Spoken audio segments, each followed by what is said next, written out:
Hello, everyone. My name is Margaret Thompson, but folks around here just call me Maggie. Today, I want to share a story that's etched itself into my heart forever. A story about the most heartbreaking moment of my life. It was Thanksgiving 2024, when I'd spent days preparing a warm, heartfelt dinner for my family in our little home in Willow Creek, Ohio. Only to have my own son, Jim, slap me across the face in front of everyone I love. The sound of that slap didn't just shatter the holiday cheer. It broke something deep inside me, unraveling everything I thought I knew about my family. But in that moment, instead of crumbling, I smiled. A smile not of weakness, but of strength. And that smile stopped Jim in his tracks. It sparked a journey where I, at 62 years old, reclaimed my life after decades of sacrifice. This is a story of betrayal, resilience, and how one woman found justice amid the deepest wounds. If this story touches you, please leave a comment letting me know where you're watching from, and don't forget to subscribe to the channel for more stories that matter. Now, let's step back to that fateful Thanksgiving afternoon. Willow Creek, Ohio, is the kind of small town where the cornfields stretch golden under the autumn sun, and the oak-lined streets hum with the quiet rhythm of life. At 62, I've called this place home for nearly 40 years, living in a white clapboard farmhouse with a wraparound porch and a garden bursting with hydrangeas I tend with care. Folks used to call our place the Thompson Homestead, a nod to the life I built with my ex-husband, Edward, Ed to most, raising our 3 children, James, Catherine, and William. But these days, when I walk by, neighbors whisper, their eyes carrying a mix of curiosity and pity. The morning before Thanksgiving 2024, I was in the kitchen, polishing the silver flatware my mother left me, spoons and forks with delicate rose patterns reserved for special occasions. My hands, now thin and spotted with age, ached from arthritis, but I kept at it. Thanksgiving was our family's tradition, a time to gather around the table no matter how many cracks had formed in our bonds. Despite the pain of the past, I wanted to keep that flame alive. My phone buzzed on the counter. James flashed on the screen. My eldest, now 45, with his father's sharp blue eyes and a smile I once thought was mine alone. "Mom, just checking we're still on for tomorrow," Jim said, his voice carrying that forced cheer I'd come to recognize since he started climbing the ladder at the bank in Toledo. "Lisa's bringing her sweet potato casserole. Need anything else?" "Everything's ready, sweetheart," I replied, rubbing a water spot off a spoon. "Dinner at 4, same as always." "Great. Oh, Dad asked if he could come by a bit early. Says he's got some papers for you to sign." I paused. Ed and I had been divorced for 10 years, a bitter split that ended 42 years of marriage when he left me for Vanessa, a woman half my age. "What papers?" I asked, keeping my tone even. "Something about the Seneca Lake farm," Jim said, a hint of hesitation in his voice. "Just a formality. The developers need both your signatures since you co-own it." The Seneca Lake farm. Our summer haven, where I taught the kids to swim, where we grilled hot dogs under the stars, where William, my middle child, carved his initials into an old oak tree. It was the one asset Ed didn't fight for in the divorce, claiming it was better for taxes to keep it in both our names. I took a deep breath. "Fine. Tell him 3 o'clock. "Thanks, Mom. One more thing. Tommy might bring his girlfriend. That okay?" "Of course, honey. There's always room." After hanging up, I stared at my reflection in the polished silver. My face, once framed by chestnut curls, now silver and lined with the stories of 62 years, looked tired but determined. I'd given Ed 3 children. Jim stayed close, working in Toledo. Catherine, my Kate, moved to Chicago, calling only on holidays or when she needed a loan. And William? He left us 15 years ago in a small plane crash, chasing his dream of being a pilot. That loss still cuts deep, and I've never forgiven Ed for not shedding a tear at his funeral. That night, I couldn't sleep. The Seneca Lake farm was more than land. It was a vault of memories.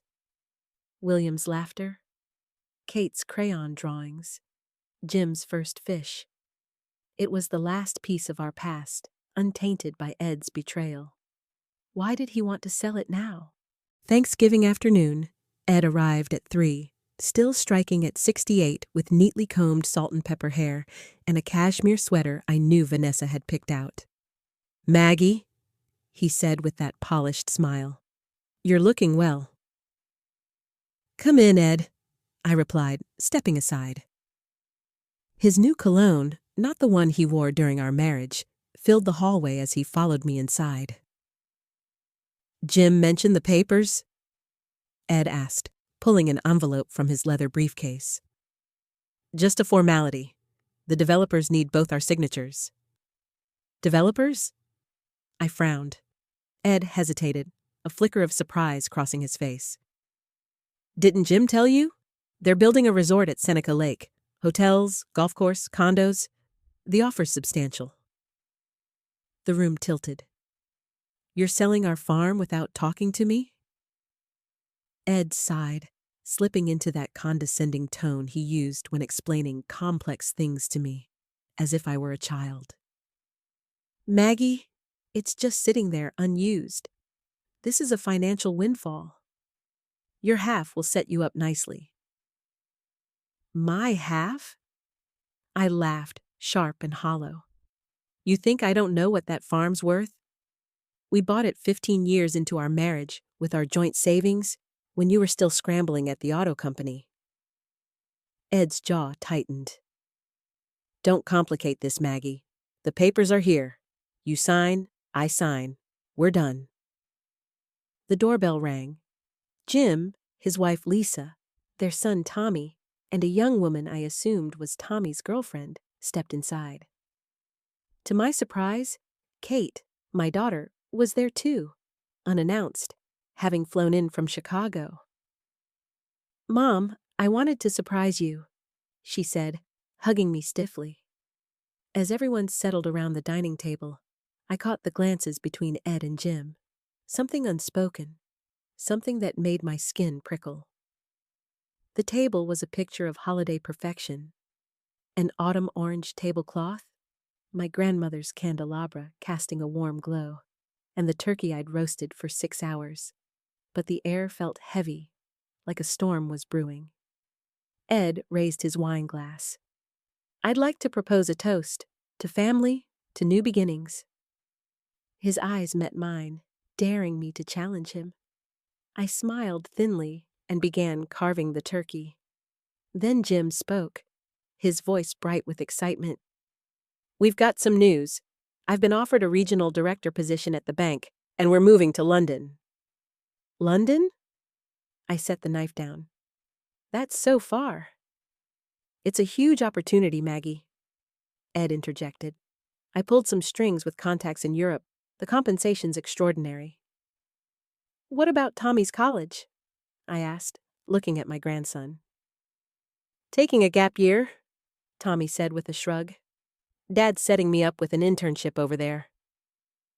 Ed beamed, the proud patriarch. "And the money from the farm will help Jim buy a place in London. Kate could use some capital for her design business, too." The room went still. "The money from the farm?" I repeated slowly. "You mean my share?" Ed exchanged a look with Jim. "We thought you'd agree, Maggie. Some could go to Kate's business, some to a trust for Tommy's education." Kate sat up straighter. "Mom, my company's on the verge of a breakthrough. This could be huge." I placed my napkin down, hands clasped tightly. "So you've all decided how to spend my money without even asking if I'd sell the farm?" "It's not like that, Mom." Jim said quickly. "We just thought, at your age, you don't need all that money." "At my age?" My voice trembled with anger. "I'm 62, not 90. I still have plans, dreams, and the right to my own property." Ed leaned forward, his voice low and dangerous. "Maggie, don't make a scene. Selling the farm benefits everyone. Jim needs it for London. Kate needs it for her business. You've got this house and your pension. What more do you need?" I looked at Jim, the boy I taught to tie his shoes, who I held through nightmares and schoolyard fights. "You're okay with this, Jim? With your father using my money to secure your future?" Jim looked down, but then he said, his voice small but firm, "Mom, it's the best way. Dad says you don't see the value of this opportunity." I laughed, a brittle sound. "The best way for who, Jim? For you? For Kate? Or for your father, who's never missed a chance to control this family?" Kate sighed. "Mom, it's Thanksgiving. Can you not make this so tense?" "When's a better time, Kate? When I've signed away the farm? When my money's in your bank accounts?" Ed slammed his hand on the table. "Enough, Maggie. You're acting selfish. This is for the greater good." "Selfish?" I stood, my voice shaking. For 42 years, I sacrificed for this family. I gave up my dream of being a lawyer to raise you kids, to support your career, Ed.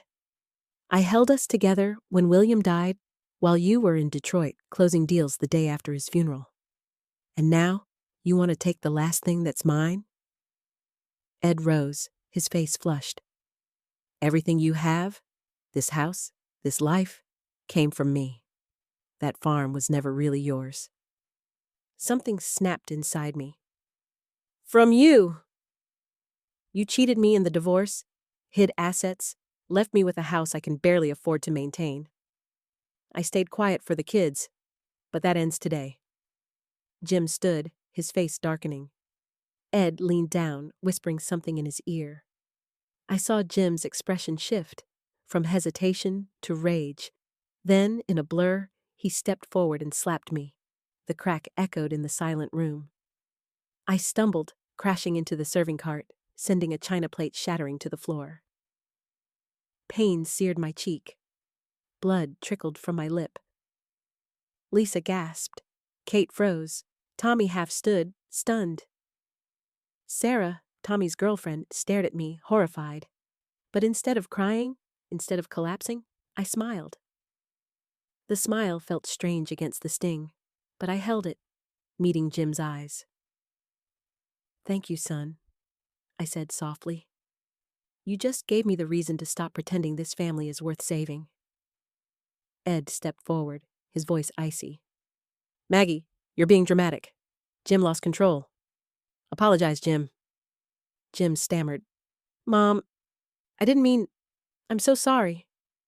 "Don't apologize," I said, straightening the tablecloth with trembling hands. "Not yet. First, you all need to hear something."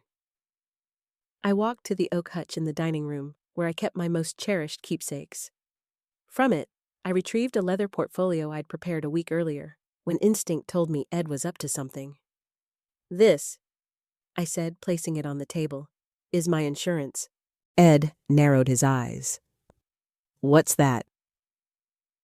"Ed, do you remember William's funeral?" I asked, my voice steady. "Our son was in his casket, and you checked your watch 4 times during the service. Afterward, you went to your office and called Japan, saying, 'Life goes on, Maggie. The markets don't wait for grief.'" Ed stiffened. "That's unfair." "Unfair?" I opened the portfolio and pulled out a document. "This is the deed to the Seneca Lake Farm, in my name alone, transferred 5 years ago." "You signed it, Ed?" Buried in a stack of papers you didn't bother to read. "Forged!" Ed roared. "I never signed that." "You did," I said. "Your assistant Michael slipped it in. It's witnessed, notarized, completely legal."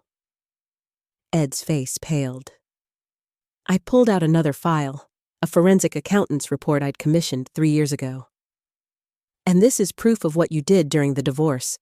Moving money offshore, setting up shell companies to hide assets. I kept it quiet because I wanted the kids to respect their father. But today, I see my silence cost me that respect instead. Kate's jaw dropped. Mom, did Dad really do that? Ed forced a laugh. Maggie, you don't know what you're talking about. Those transactions were legal. Oh. I raised an eyebrow.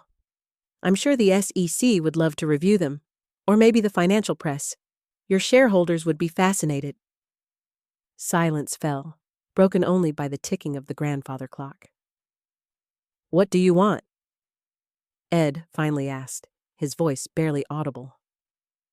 First, the full value of the farm, not half, but all of it, since I'm the sole owner. Second, the money you hid during the divorce plus interest. Third, a public apology for the affairs, the lies, and the way you've manipulated this family. You're insane, Ed whispered. No, Ed. For the first time in decades, I'm perfectly clear.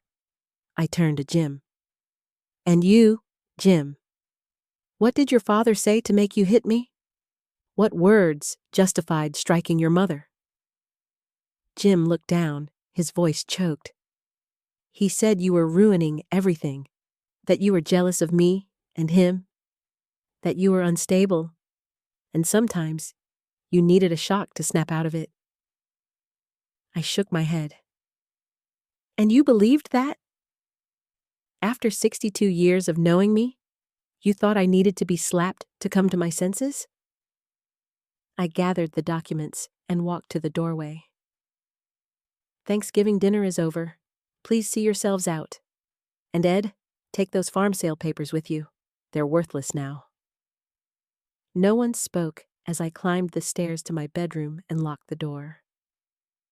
Only then did I let my hand shake, touching my swollen cheek and split lip. In the mirror, I saw a different Maggie, not the patient wife, not the sacrificing mother, but a woman who'd found the strength to stand her ground. I'd packed a suitcase 5 days earlier, when Jim first called about Ed's papers.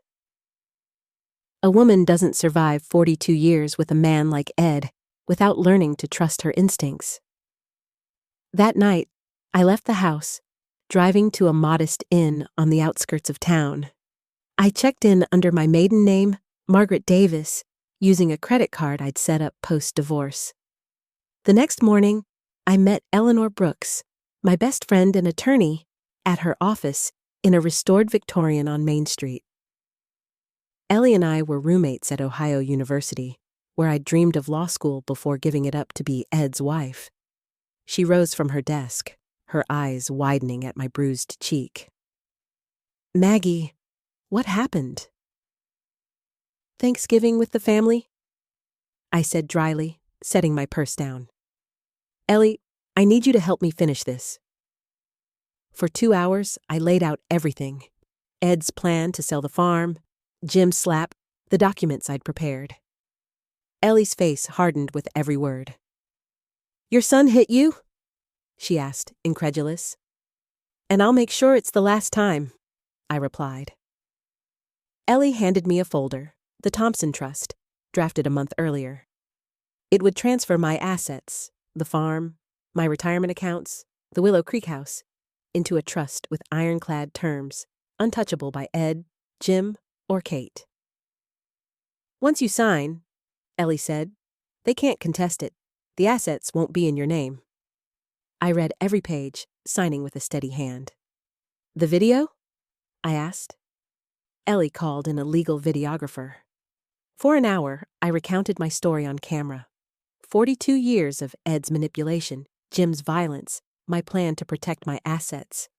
The bruise on my cheek and my split lip were undeniable evidence. Where will you go now? Ellie asked when we finished. The Seneca Lake Farm, I said. I had it opened and stocked last week. No one knows I'll be there. I arrived at the farm after midnight, snow dusting the pines.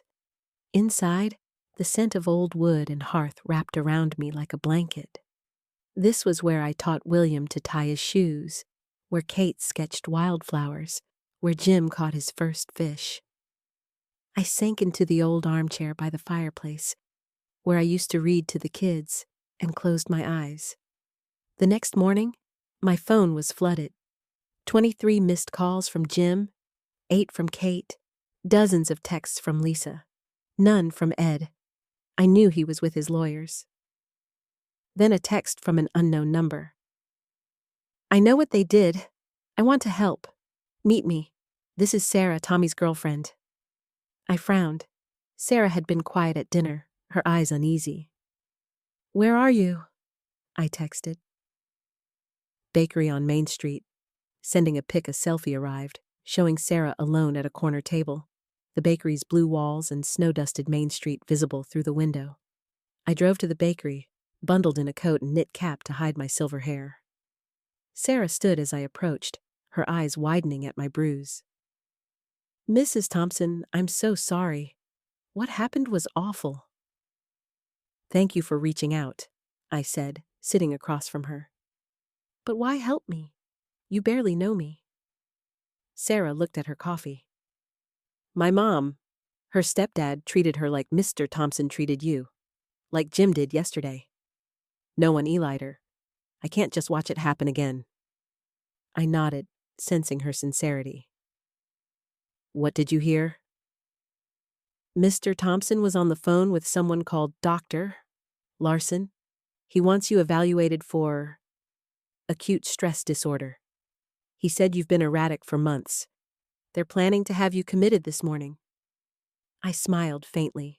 Of course, Ed's next move was to paint me as unstable. Anything else? Sarah slid her phone across the table. I recorded some of it. I'm pre-law at Ohio State. Ohio's a one-party consent state for recordings if you're part of the conversation. I listened to the audio.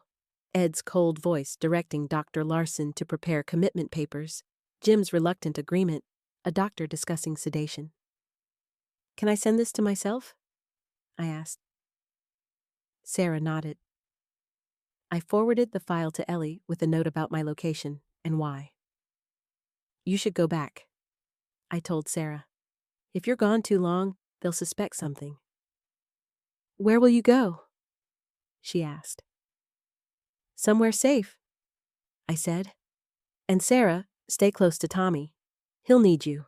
The next morning, Ellie called. It's done, Maggie. Restraining orders were served to Ed, Jim, and Dr. Larson. The police have your statement and photos. The trust is registered, and the video's secured. How'd they react? I asked. Ed threatened every lawsuit imaginable. Jim broke down. Dr. Larson and his 2 orderlies were shocked to find cops instead of a vulnerable woman. I smiled. The package? Delivered to the board of Ed's company at 9 a.m. They're probably calling you now. Sure enough, my phone rang. George Mitchell, chairman of Ed's auto manufacturing company, was on the line. Maggie, we received troubling documents about Ed. Stock manipulation, tax evasion, offshore accounts. Is this real? Every word, George, I said. The accountant's report is thorough. I gave Ed a chance to make things right. He chose another path. He says you're unwell, that this is revenge. Does an unwell person provide evidence from 4 international banks? I asked. Ed tried to have me committed this morning to silence me. Silence. Then George said, What do you want? Ed resigns today with a public admission of financial misconduct. If not, this goes to the SEC, FBI, and the Wall Street Journal. By noon, George emailed Ed's resignation letter, a corporate dance of vague errors in judgment. By afternoon, the news hit. Edward Thompson, auto executive, steps down amid financial allegations. My phone overflowed with messages from Jim and Kate, ranging from apologies to accusations. I ignored them.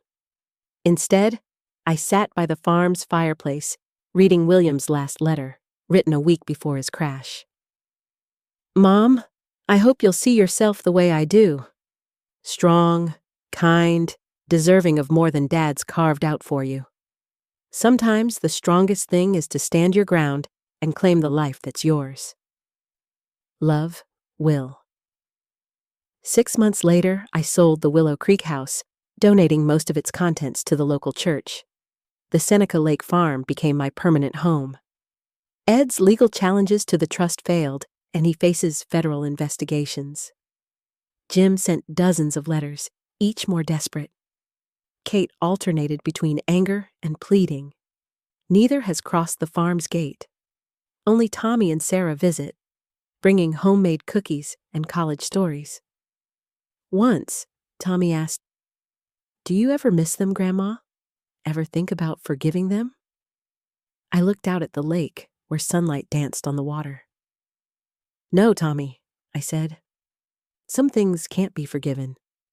But I hope you and Sarah build a better family one day."